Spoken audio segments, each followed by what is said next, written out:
Pareek, assistant professor sociology, government college Bundi. एक बार पुनः आपका स्वागत करता हूं राजकीय महाविद्यालय बूंदी के ऑफिशियल यूट्यूब चैनल में। प्यारे विद्यार्थियों, आज का ये वीडियो बीए फर्स्ट ईयर के विद्यार्थियों के लिए है, जो कि प्रश्न पत्र second Bharatiya Samaj Indian society से संबंधित है और जिसके अंतर्गत हम लोग ग्रामीण एवं नगरीय जीवन के बारे में चर्चा करेंगे।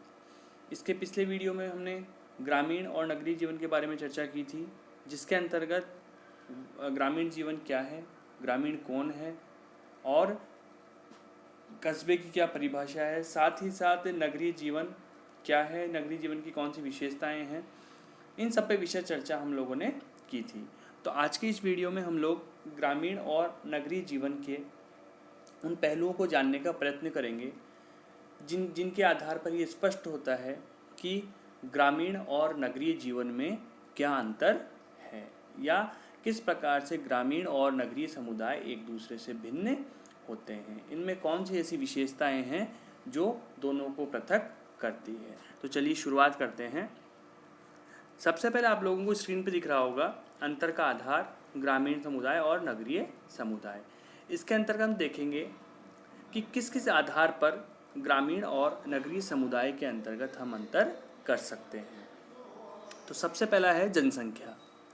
अब देखेंगे कि जो ग्रामीण समुदाय है 5000 से कम जनसंख्या, वह भौगोलिक क्षेत्र जिसमें 5000 या 5000 से कम लोग निवास करते हैं, वो ग्रामीण समुदाय की श्रेणी में आता है।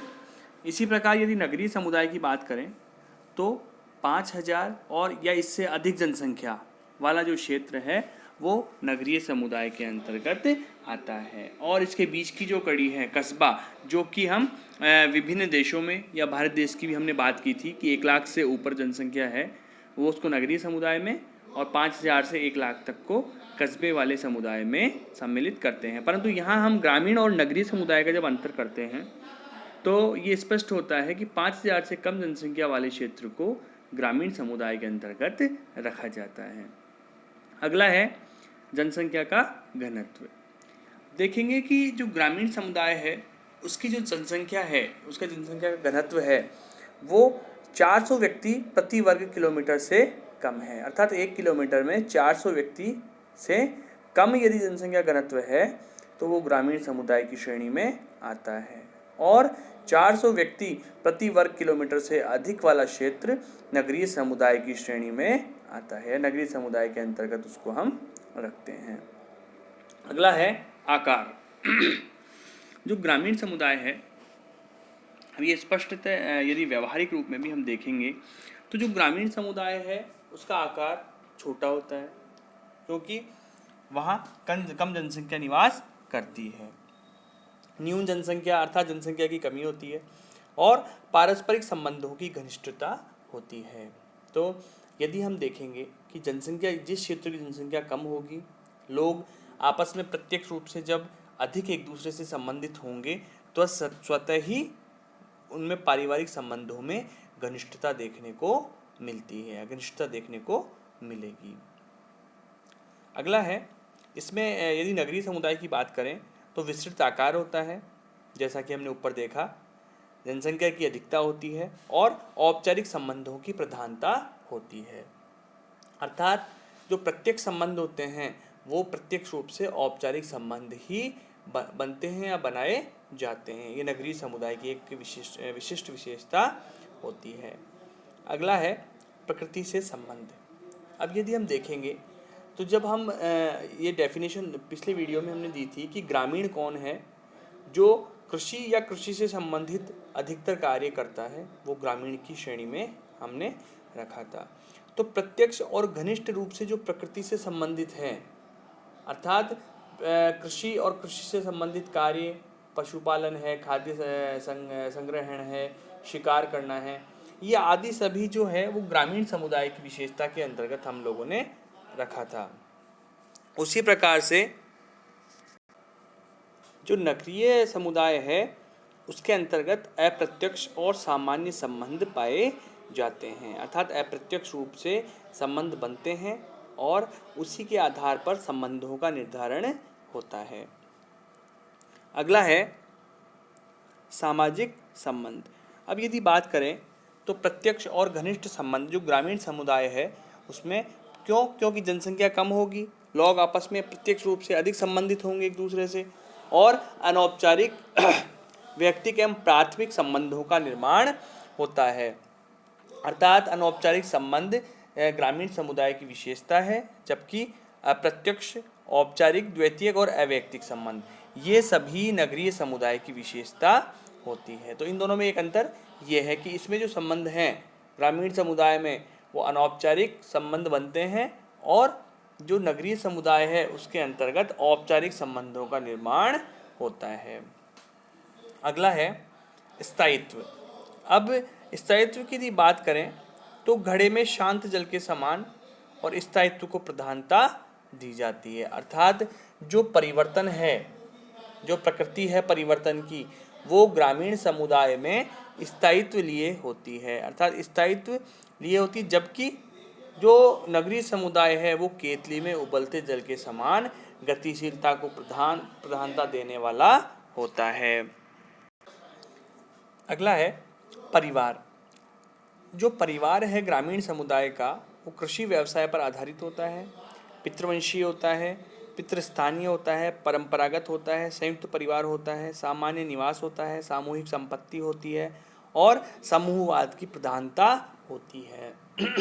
कहने का तात्पर्य है ग्रामीण समुदाय में जो परिवार है वो परंपरागत स्वरूप लिए होता है, या परंपरागत स्वरूप जो परिवार का है संयुक्त परिवार, उसमें वो ग्रामीण समुदाय के अंतर्गत पाए जाते हैं।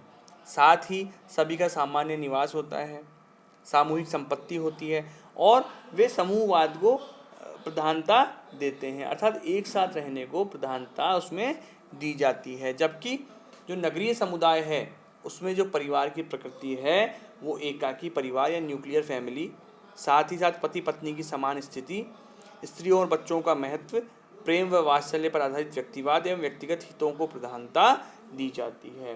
कहने का तात्पर्य है इसके अंतर्गत व्यक्तिवाद और जो व्यक्तिगत हित हैं उनकी प्रधानता होती है, जबकि ग्रामीण समुदाय में समूहवाद को महत्व दिया जाता है। अगला है विवाह। यदि ग्रामीण समुदाय में बात की जाए तो जो विवाह का निर्धारण है वो परिवारजनों के द्वारा किया जाता है।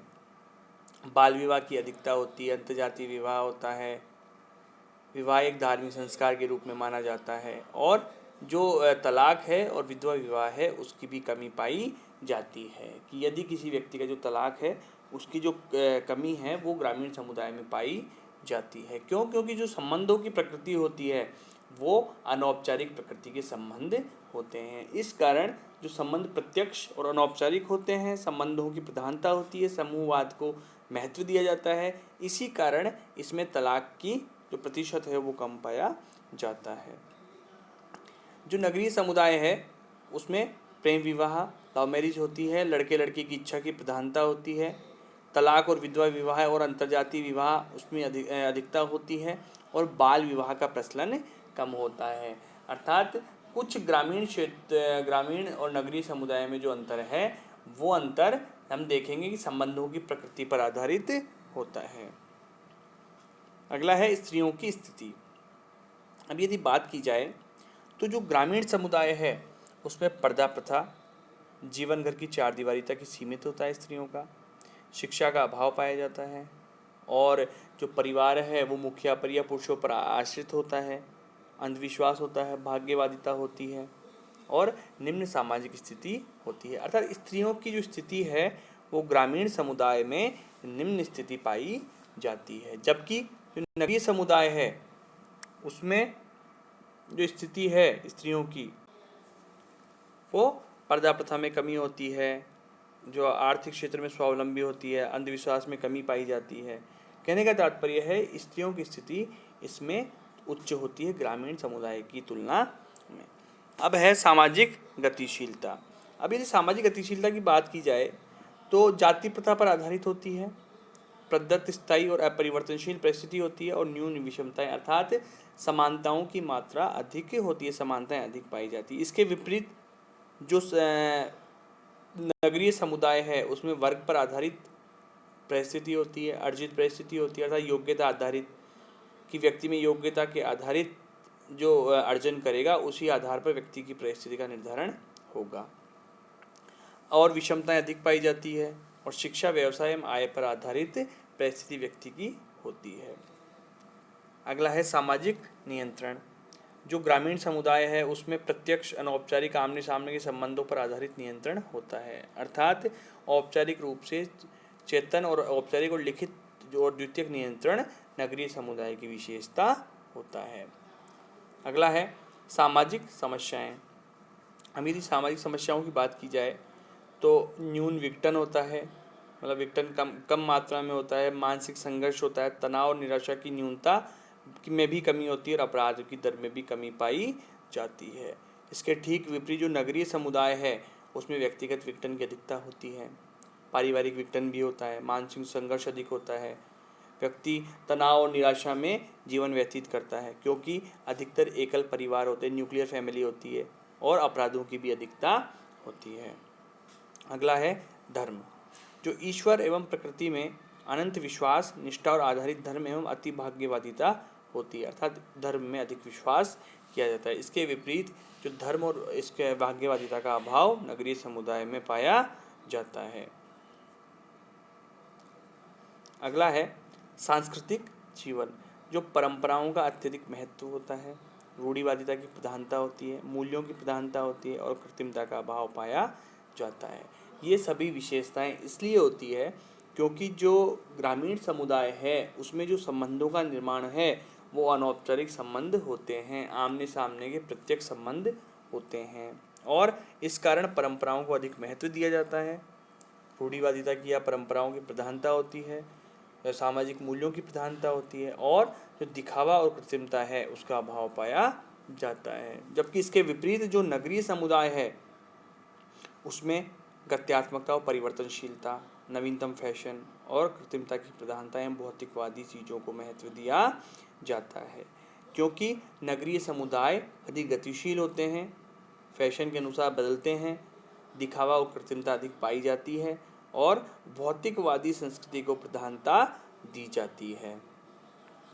अगला है आर्थिक व्यवस्था।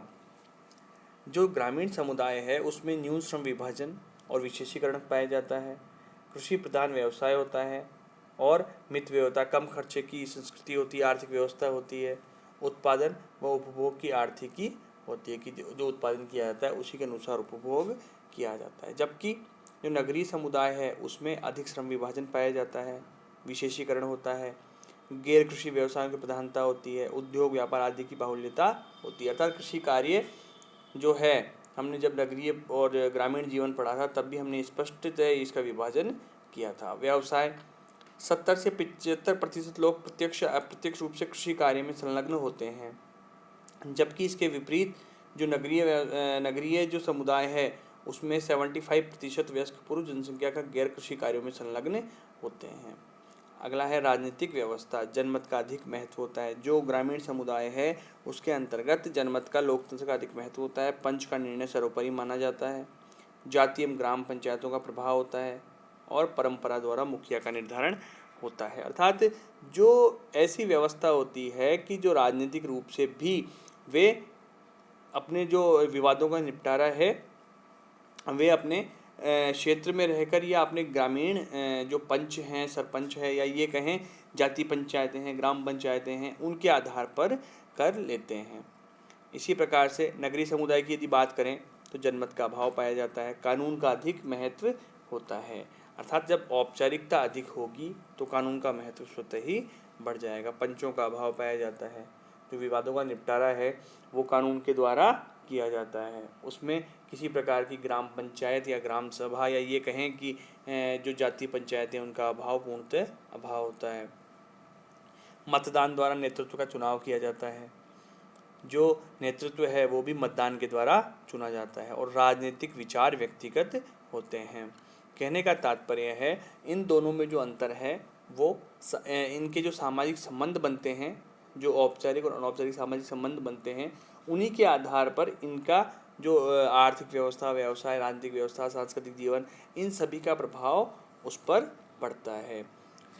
ये ग्रामीण और नगरीय जो समुदाय है उनकी जो अंतर है हमने पढ़ा, और ये कई बार एग्ज़ाम में पूछा जाता है कि जो ग्रामीण और नगरीय समुदाय में क्या अंतर है। तो आज की वीडियो में बस इतना ही। धन्यवाद।